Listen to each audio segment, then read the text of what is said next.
Back squat 101. So the first thing you want to figure out is exactly how high you want the bar to be in your rack.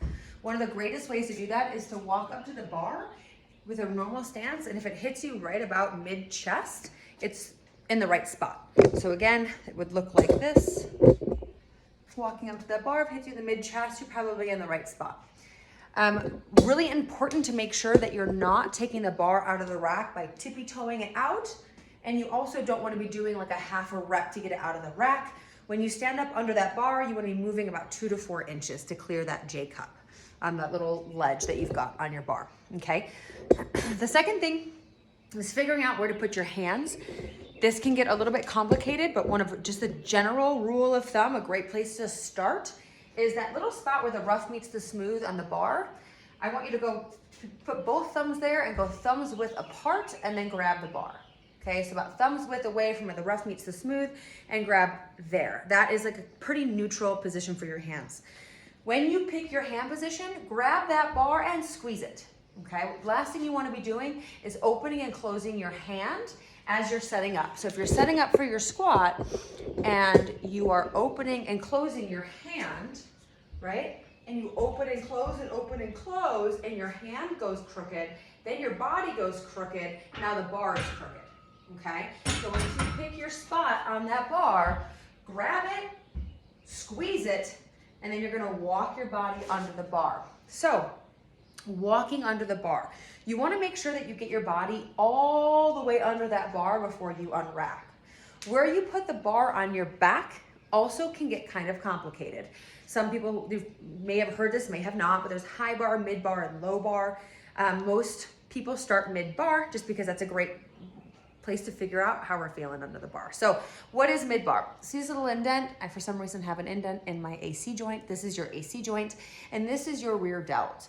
So what you want to do is have that bar on that rear delt here on the muscle, right? So on this little ledge, right below the AC joint, okay? When you go up any higher, you start resting that bar on your bones or on your shoulder bone. It can be kind of painful, so I really like that spot under the AC joint. And the second thing is you want to make sure that you give yourself a nice big back. You don't want to be loose under the bar because then your bar is sitting on your bones. So you don't want to be nice and loose. So you want to think big padded back. So you want to squeeze all the muscles together in your back, really squeeze that back.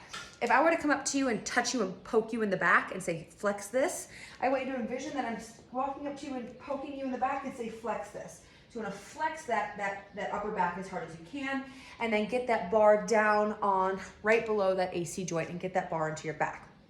Now, when that bar is on your back, one of the biggest mistakes I see, one of the biggest corrections that I make is that wrist cocking back. Everyone has that wrist cock back, and they say that their wrist hurt because you're holding the bar across this part of your hand, cranking the wrist back. We need to get the wrist straight, okay? So you want to think about these knuckles, not these, but these knuckles pointing into the ceiling. So you wanna have a nice straight wrist, okay?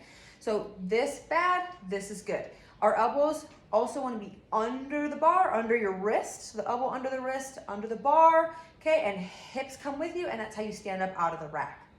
You're gonna squeeze your elbows into your sides as hard as you can, nice tight back, and you're almost pressing the bar into your body, not pushing it and holding it up. So I want you to envision, and again, I'm exaggerating this a little bit, but if you have the bar across the palm of your hand, okay, bars across the palm of your hand, and you're pulling the bar into you this way, you're pressing the bar into your back, not trying to stay under it, okay? So I'm gonna go ahead and show you what it looks like to get under the bar from the back, and then we're gonna go to the side. So I pick my hand position, make sure that my hands are even. Then I'm going to squeeze the crap out of the bar and not let go. I'm gonna walk myself all the way under the bar, getting that bar right below that AC joint, straightening the wrist out, squeezing the bar, the elbows into my back, and I'm gonna stand straight up, okay? Notice that I am going straight up. The last thing you wanna do is take that bar out crooked, okay? We do not wanna be doing a good morning out of the rack. Why? It's gonna make that weight feel way heavier than it is. And if the first thought you have is, oh shit, this is heavy, the squat's not gonna go well. You're gonna get protective and you're gonna have form breakdown, okay? So when you get under, both feet stand up. That way you feel in control and the weight will feel light. Second to that, it also gives you an opportunity to check in with yourself. Is the bar even on your back? Does the bar feel crooked, right? Re-rack it, set it down, you know, make sure that your hand, walk back, make sure your hands are situated the right way and try again.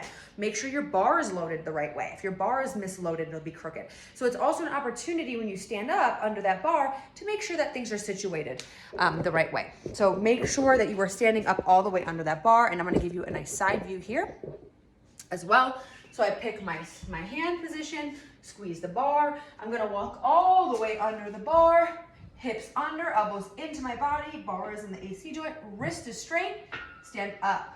Okay, see how nice and aligned I am? When we walk out of the rack, you're gonna step straight back, little step, straight back. You're gonna plant your left foot, plant your right foot, head into the bar, and then we're gonna squat, okay? That's how we descend into our back squat. We do not want to take 100 steps across the gym when we are squatting, okay? It's a waste of energy, and also kind of hard on your hips to be, you know, stepping way back. So remember, when you unrack that bar, you're not going to hit these uprights. So don't worry about hitting the rack. If you fear that you're going to hit this rack, you shouldn't have a barbell on your back.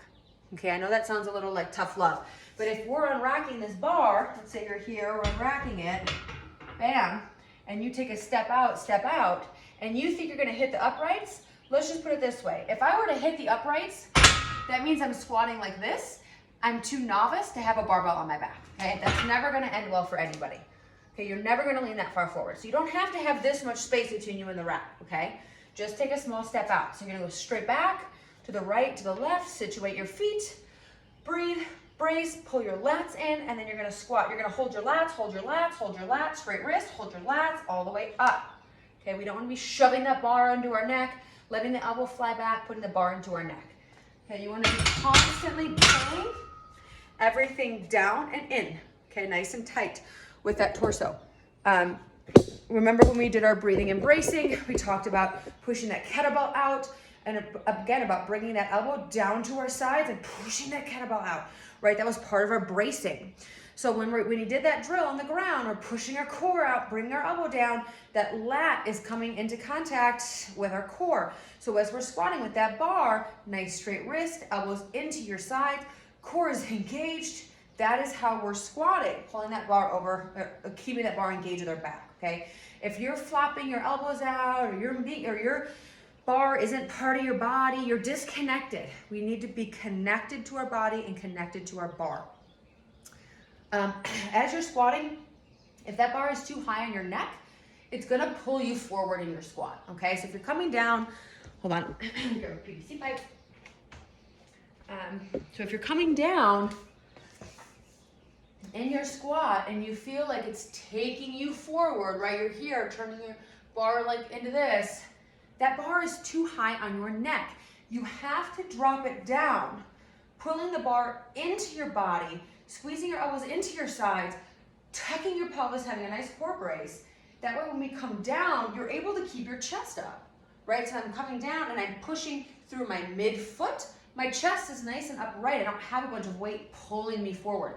If I come down here and I lose my connection and I let that bar roll into my neck, and I push through my heel, I'm gonna have a breakdown and turn it into this. We do not want that type of squat, okay? We wanna stay connected. We want the bar low enough on our back that our chest is able to stay upright, okay? Now, when it comes to ditching weight, I wanna talk about this really quick. I hope all of you have safety pins, so make sure that you're setting your rails to your safety pins. But if you have to ditch your weight, when you're squatting like this, the weight is always ditched backwards, okay? You don't wanna be gentle with this. You wanna chuck it off your back as hard, as fast as you can. So you're gonna squat down. If you cannot come up, do not go forward, okay? Do not go forward. When you come down and you can't come up, you're gonna chuck it away from you, okay? Your body's gonna go this way and the bar's gonna go that way, okay? Chuck it away from you. You wanna get out and away from that bar as fast as you can. Don't worry about your floor. Don't worry about your plates. Don't worry about your bar. Nothing's gonna break. The most important thing to keep safe is you. So you go this way, bar goes this way. Okay, get out of there. Back squats 101.